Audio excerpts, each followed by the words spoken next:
Cuaca ekstrim masih melanda di sejumlah wilayah, bahkan menyebabkan bencana mulai dari banjir hingga longsor. Lalu sampai kapan kira-kira cuaca ekstrim ini akan berakhir? Untuk membahasnya kita telah terhubung dengan Deputi Bidang Meteorologi BMKG Guswanto. Selamat pagi Pak Guswanto. Selamat pagi Pak Guswanto. Selamat pagi Mas Fabian. Ya Pak Guswanto, cuaca ekstrim ini kan menyebabkan sejumlah bencana hidrometeorologi di Indonesia ya. Kira-kira sampai kapan cuaca ekstrim seperti intensitas hujan tinggi ini akan terjadi di Indonesia? Baik, kalau kita melihat pada analisis maupun perakiraan dari BMKG, saat ini sebenarnya adalah merupakan musim pancaroba. Jadi kita lihat nanti ini sampai akhir Maret ya. Kemudian di awal April itu masih ada peningkatan lagi. Namun sebenarnya di bulan April itu sudah mulai masuk musim kemarau, walaupun hanya sekitar 13% dari wilayah seluruh Indonesia. Itu kira-kira.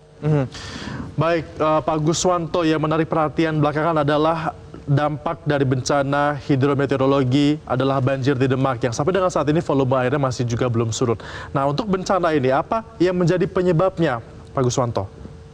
Baik, yang pertama memang bencana yang terjadi di sekitar Semarang dan Demak ya. Yang pertama itu memang karena curah hujan pada waktu itu ada peningkatan Madden-Julian Oscillation, ada peningkatan dari daerah konvergensi antara tropik serta konvergensi di beberapa wilayah, dan itu menyebabkan curah hujan yang ekstrim. Itu yang pertama. Yang kedua, kalau kita melihat juga ada fenomena rob ya pada saat itu. Dan yang terakhir, kita mengetahui Mas Febrian bahwa wilayah Pantura itu kan sebenarnya kan kalau kita melihat itu dia mengalami penurunan ya, artinya gini, dari tahun ke tahun daerahnya rendah, apalagi kita lihat di Semarang itu sendiri, makanya di sana disediakan polder tawang, jadi selalu lebih rendah daripada permukaan air laut. Jadi ketiga hal inilah yang mengamplifikasi, dan yang terakhir barangkali konstruksi ataupun infrastruktur untuk saluran air ataupun untuk penanganan air di wilayah pesisir pantai ini perlu ditingkatkan. Kira-kira itu. Baik, Pak Guswanto, apakah artinya untuk di tanggul Sungai Wulan ini adalah satu-satunya caranya adalah untuk dapat menutup tanggulnya atau membuat tanggul untuk dapat mencegah banjir kembali terjadi? Kalau kita lihat lebih jauh, yang pertama itu yang pertama dilakukan dulu. Kita melihat ya Mas Febrian, pada waktu itu ingat nggak untuk banjir di daerah Jakarta, di Kapuk ya, dengan memperhatikan pompa air dan dengan memperhatikan penanggulan, itu menjadikan daerah itu lebih aman daripada, bukan berarti itu secara total, tidak. Jadi kalau kita lihat ini adalah salah satunya yang utama terlebih dahulu, karena kalau kita lihat topografi di daerah pesisir utara itu lebih rendah ya daripada pesisir selatan. Mau tidak mau air hujan yang jatuh di sebelah selatan itu akan mengalir ke utara. Nah, kalau saluran air dan sebagainya itu tidak lebih baik, maka dia akan mengalami terus-menerus seperti ini, tiap tahun akan berulang. Baik, Pak Guswanto, tadi kan Bapak menyebut bahwa cuaca ekstrim ini akan terjadi hingga akhir Maret, dan kira-kira di April ini cuaca kemarau 13% kira-kira akan terjadi di Indonesia ya. Nah, awal April ini kan akan mulai mudik nih Pak untuk bulan Ramadan. Kira-kira masih akan terdampak nggak untuk cuaca ekstrim ini? Seperti misalnya ada armada laut yang akan dipilih oleh warga pemudik gitu ya di pelabuhan-pelabuhan. Apakah akan terdampak nih Pak untuk jalur mudik nantinya? Baik. Jalur mudik yang terdampak adalah sebenarnya, kalau kan BMKG sudah menyiapkan ya untuk perakiraan cuaca beberapa hari ke depan. Misalkan kita lihat di periode 3 sampai 9 April itu wilayah Indonesia sebenarnya berada dalam kategori ringan hingga sedang untuk curah hujannya. Kemudian pada tanggal 10 sampai 16 April itu di Indonesia sebagian besar akan didominasi oleh cuaca dengan kondisi cerah hingga cerah berawan. Namun kalau kita melihat kembali Gema, bahwa ada peningkatan Madden-Julian Oscillation di tanggal 1 ya. Ini perlu kita waspadai. seperti kita lihat untuk tanggal 3 sampai 9 April itu yang akan mendapatkan curah hujan sedang itu posisi di Sumatera Barat, Bengkulu, Jawa Barat, Kalbar, Kalteng, Sulteng, Sulbar, Sulsel, dan Papua. Sedangkan yang lainnya itu kondisinya hujan ringan. Kita lihat di beberapa wilayah ya, seperti termasuk Bangka Belitung, Banten, DKI Jakarta, Jawa Tengah, Jawa Timur, Jogja. Namun pada tanggal 10 hingga 16 April itu sudah mulai membaik.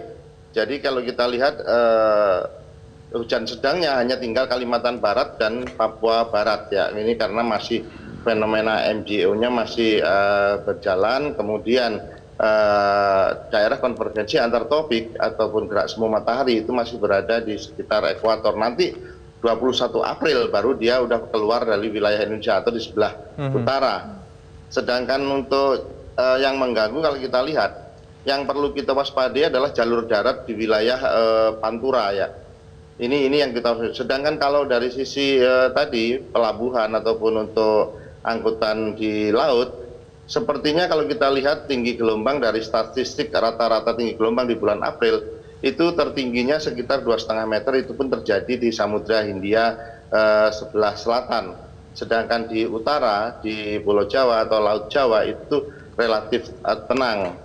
Yang perlu kita antisipasi adalah rob ya, nanti rob itu akan terjadi tanggal 7 sampai tanggal 11 April kira-kira. Ini perlu diwaspadai.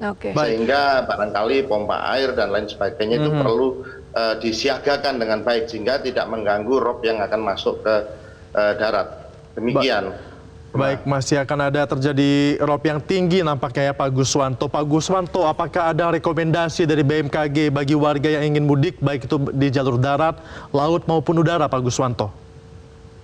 Baik, yang pertama rekomendasi yang diberikan BMKG, masyarakat agar tetap tenang dan waspada karena saat ini sebenarnya masih memasuki masa pancaroba ya, Maret, April ya kita lihat. Nah, untuk itu agar mudik dengan ceria dan penuh makna, artinya kita juga harus menyiapkan memilih moda transportasi yang aman daripada gangguan cuaca ekstrim. Terus kemudian yang kedua, persiapkan jauh-jauh sebelumnya sehingga tidak perlu mudiknya itu harus bersamaan di hari yang sama. Artinya barangkali kan ini liburnya akan panjang ya, kalau kita melihat itu bisa diatur tidak sesuai dengan tidak berbarengan. Kemudian yang kedua, pemerintah juga sudah mengupayakan Bapak Menteri Perhubungan, Bapak Menko PMK dan kemudian seluruhnya itu bersatu padu, Kakor Lantas itu menyiapkan jalur mudik yang terbaik. Jadi masyarakat pilihlah jalur mudik yang terbaik sehingga yang tidak terganggu akan adanya cuaca ekstrim.